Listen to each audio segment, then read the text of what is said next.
हमारे channel प्रकर्ष classes में आप सभी का स्वागत है। इस वीडियो में हम देखेंगे मुख्य सचिव, उसका परिचय और कार्य व भूमिकाएं। तो मुख्य सचिव की बात करें, हम परिचय लें इसका, तो यह राज्य का प्रथम व वरिष्ठ लोक सेवक होता है। सबसे बड़ा लोक सेवक या सबसे बड़ा अधिकारी है राज्य सरकार का यह मंत्रिपरिषद का सचिव और राज्य सचिवालय का प्रशासनिक प्रमुख और राज्य प्रशासन का किंग पिन अर्थात केंद्र बिंदु होता है। राज्य प्रशासन में बहुत ही महत्वपूर्ण व्यक्ति है जो मंत्रिपरिषद का सचिव होता है, राज्य की जो मंत्रिपरिषद है, और राज्य का जो सचिवालय है उसका हेड होता है, और इस नाते उसको हम राज्य प्रशासन का पिन पॉइंट या केंद्र बिंदु कह सकते हैं। यह भारतीय प्रशासनिक सेवा यानी आईएएस अधिकारी होता है और सबसे बड़ा आईएएस अधिकारी होता है, सबसे वरिष्ठ आईएएस अधिकारी होता है राज्य सरकार में, जिसका स्तर जो होता है केंद्र सरकार के जो मंत्रालय हैं उनमें कार्यरत जो सचिव है, केंद्र सरकार के मंत्रालयों का जो एक सचिव होता है, जैसे वित्त सचिव केंद्र के, तो गृह सचिव, तो उनके बराबर का इसका स्तर होता है। इसकी चयन प्रक्रिया में मुख्यमंत्री द्वारा सुपर टाइम स्केल के आईएएस में चयन किया जाता है।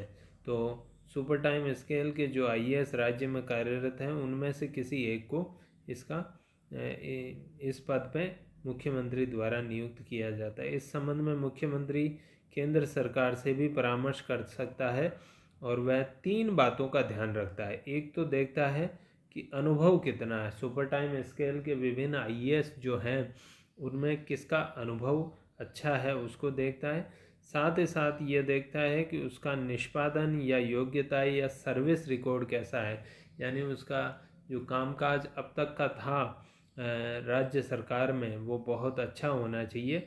और उसके बाद है कि मुख्यमंत्री उस पर कितना विश्वास करता है, किस व्यक्ति पे कितना विश्वास करता है। तो विभिन्न आईएएस जो सुपर टाइम स्केल के हैं उनमें से अनुभव के आधार पे, उसके सर्विस रिकॉर्ड के आधार पे, और मुख्यमंत्री का कितना विश्वास है किस व्यक्ति पर उन विभिन्न आईएएस में से, इन बातों को ध्यान में रखते हुए चयन करता है।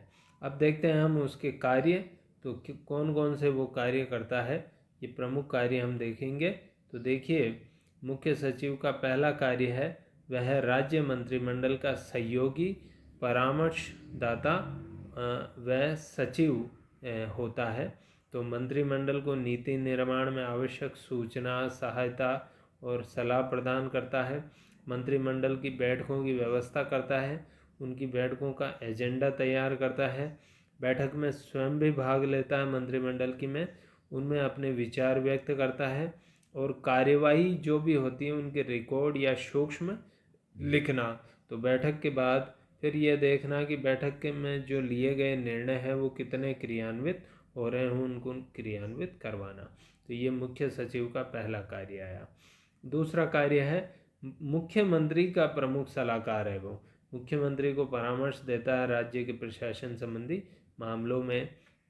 तो मुख्यमंत्री के सामने जितने मामले आते हैं, विभागों के प्रकरण आते हैं, उन सब पे अपनी टिप्पणी लिखकर भेजता है कि उसके विचार में क्या किया जाना चाहिए, क्या होना चाहिए, वो मामला क्या है। ये सारे कामकाज मुख्यमंत्री के लिए करता है। प्रमुख समन्वय करता है, राज्य प्रशासन का जो प्रमुख समन्वय करता है, हमने पिछले पॉइंट में भी देखा, पिछले वीडियो में भी, कि सचिवालय के जितने विभाग हैं और राज्य सरकार व केंद्र सरकार के जो विभाग हैं उनमें आपस में समन्वय करता है।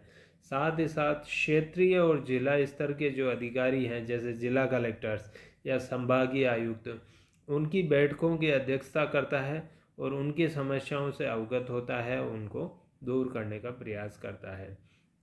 इसके अतिरिक्त उसके और कार्य देखिए, लोक सेवा का हेड है, वो राज्य सरकार के जितने भी अधिकारी कर्मचारी हैं उन सब का हेड है। तो वरिष्ठ लोक सेवकों की नियुक्ति, स्थानांतरण और पदोन्नति से जुड़े जितने भी मामले हैं उनको वो देखता है। जितने भी वरिष्ठ आईएएस हैं या लोक सेवक हैं उनके जो मामले हैं उनको वही देखेगा और साथ ही साथ उनकी बैठकों में, उनकी मीटिंग्स में उनका उच्च मनोबल कैसे बना रहे ये भी देखता है। कुछ विभाग भी उसके अंडर में आते हैं, यानी वो सचिवालय का प्रशासनिक प्रमुख तो हैं, पर कुछ विभाग जैसे शासन सचिव के अंडर में कोई पर्टिकुलर विभाग आता है, वैसे ही कुछ विभाग इसके अंडर में भी आते हैं। इसमें है सामान्य प्रशासन विभाग, कार्मिक व प्रशासनिक सुधार विभाग, योजना विभाग, ये इसके अंडर में आते हैं। तो इनका प्रमुख होने के नाते इनके जो प्रशासनिक मामले हैं उनका भी वो निस्तारण करना, यहाँ पर वो बिल्कुल ठीक वैसा ही कार्य करता है जैसे विभागों के शासन सचिव करते हैं। कुछ अन्य कार्य भी वो करता है, जो देखिए, राज्य में प्राकृतिक आपदाएं आती है तो या अन्य कोई आपदाएं आती है तो उनके उस समय जो राहत कार्य संचालित किए जाते हैं उसमें संलग्न अधिकारियों का नेतृत्व प्रदान करना। सचिवालय भवन का प्रशासनिक निरीक्षण करता है, भवन जो पूरा है उसको देखता है। अपने राज्य, अन्य राज्य और केंद्र सरकार के साथ संचार केंद्र, यानी आवागमन जो सूचनाओं का होगा वो इसके माध्यम से ही होगा। बीच का एक केंद्र है ये सचिव, यानी केंद्र सरकार यदि राज्य सरकार को कोई पत्र लिखेगी तो वो सचिव के माध्यम से ही लिखेगी, सचिव को संबोधित करेगी। राज्य में राष्ट्रपति शासन लागू हो जाता है तो उस समय तो पूरी जिम्मेदारी इसी के ऊपर आ जाती है, वो राज्यपाल का परामर्शदाता बन जाता है। पहले मुख्यमंत्री का होता है, लेकिन राष्ट्रपति शासन के दौरान वह राज्यपाल का परामर्शदाता बन जाता है। राज्य में शांति व्यवस्था बनाए रखने के लिए आवश्यक कार्रवाई करना। इस संबंध में पुलिस महानिदेशक, जो राज्य की पुलिस का प्रमुख है, गृह सचिव और जिला कलेक्टर से निरंतर संपर्क बनाए रखना। राज्य में कानून और व्यवस्था बनी रहे, शांति बनी रहे, इसके लिए जो डीजीपी है, होम सेक्रेटरी और डिस्ट्रिक्ट कलेक्टर्स हैं, उनके साथ संपर्क बनाए रखना। क्षेत्रीय परिषदें होती है, क्षेत्र में जैसे उत्तरी परिषद, पश्चिमी परिषद, मध्य परिषद, तो ये 5 परिषदें हैं जिनमें कुछ राज्य, 4-5 राज्य जो है भागीदार होते हैं।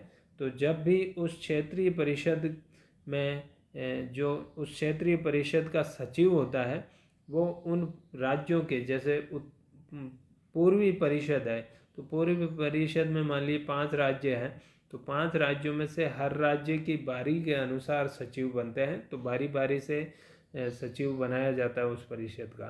तो जब अपनी बारी आती है तो वह जो है उस परिषद के सचिव के रूप में भी कार्य करता है। इसके अलावा विभागों के उन सभी कार्यों को देखना जो शासन सचिव के अधिकार क्षेत्र में नहीं है। कैबिनेट, केंद्रीय कैबिनेट सचिव एक महत्वपूर्ण पदाधिकारी है जो भारत सरकार का वरिष्ठतम लोक सेवक है। ठीक लगभग यही स्थिति है जो मुख्य सचिव की है, वहाँ पे कैबिनेट सचिव होता है केंद्र सरकार में। तो कैबिनेट सचिव अध्यक्षता करता है मुख्य सचिवों की बैठकों की। तो एक सम्मेलन होता है मुख्य सचिव का, सभी राज्यों के मुख्य सचिव वहाँ उपस्थित होते हैं और उसमें भाग लेते हैं। राष्ट्रीय विकास परिषद जो है, जो योजनाएं हैं नीति आयोग के उपरांत राष्ट्रीय विकास परिषद को जाती है और राष्ट्रीय विकास परिषद की बैठकों में उन योजनाओं पर चर्चा होती है, उनका अनुमोदन होता है, तो उन बैठकों में भी यह भाग लेता है। राज्य सरकार की जो कार्यक्रम नीतियां हैं उनको घोषित करने वाला मुख्य स्पोक्समैन है राज्य सरकार का यह। राज्य सरकार का मुख्य जन संपर्क अधिकारी, यानी जनता से संपर्क करने वाला अधिकारी भी है।